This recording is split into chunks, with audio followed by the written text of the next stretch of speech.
At the 11th hour, the 11th day, the 11th month, the guns fell silent. Every year from 1918 onward, we have reserved this day to honor those who fought and fell.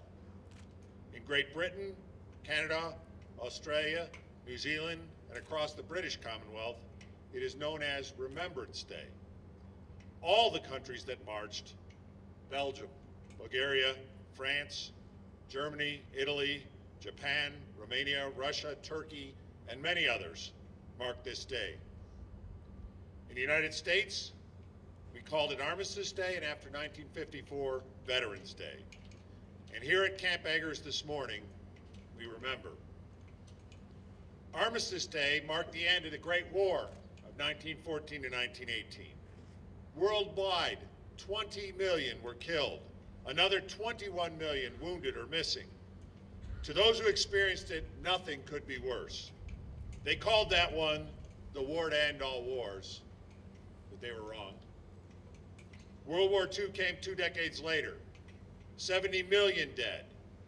It was even worse. And after we dropped the big ones at Hiroshima and Nagasaki, some suggested that the threat of a nuclear exchange would bring peace. It did not. We fought again. Major wars in Korea, Vietnam against Soviet communist allies. Americans and our friends went into places like Colombia, Dominican Republic, El Salvador, Grenada, Honduras, Lebanon, Panama, the Sinai Peninsula. Our allies served in places like Indochina, Palestine, Algeria, Malaya, Kenya, Northern Ireland, Cyprus, the Falklands. Together we faced down the Soviet Russians themselves in Berlin, the Fulda Gap, off the shores of Cuba, under the Arctic ice, along the Afghan-Pakistan border. When the Soviet Union collapsed at Christmas of '91, we thought that would do it. But again, we missed it. We spent the 1990s in places like Bosnia, Haiti, Iraq, Kosovo, Kuwait, Somalia, cleaning up the messy leftovers of a 46-year-long Cold War. Now, some call that peacekeeping or peacemaking or peace enforcement, but when it looks like a war, it smells like a war, and kills like a war, we learned we still all had work to do. The attacks of September 11, 2001 taught us that in a very hard way.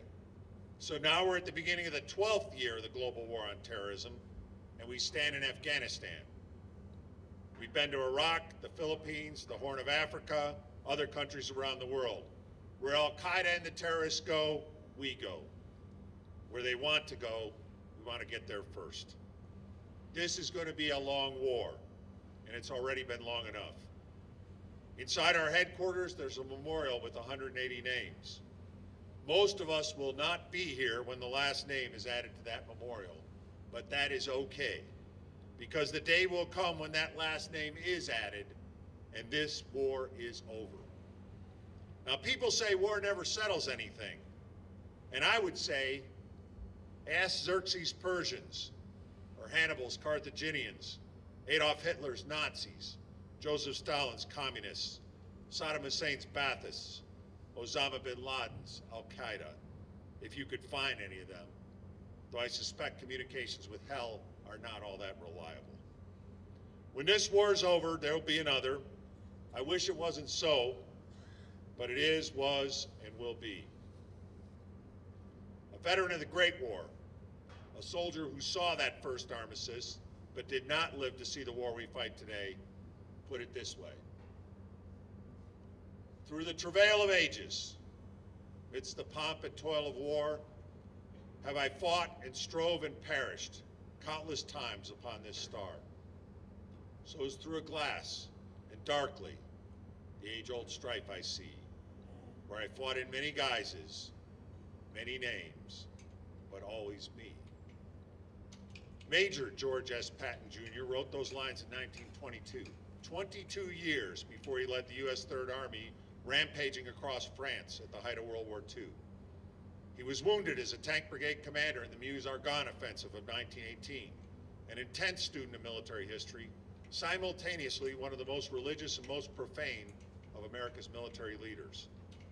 Patton sometimes speculated about his own reincarnation, and for all the things he got right, I think he got that one wrong, at least in a personal sense. But in broader terms, he nailed it. You see, it wasn't himself, George Patton, that he saw through that glass darkly, fighting for the right across the decades. It was us. We are still here.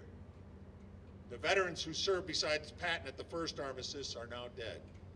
And those who rolled with him across Europe are passing every day to join their general in glory. Those who fought in places like Korea, Vietnam, who fought in the Cold War, the Gulf War, will follow, as will we who fight on today. But even as we go home to God, we will always be here. We're veterans, many names, many countries, many campaigns, but always me. Our nations count on us and will deliver. This Remembrance Day and every day, may it always be so.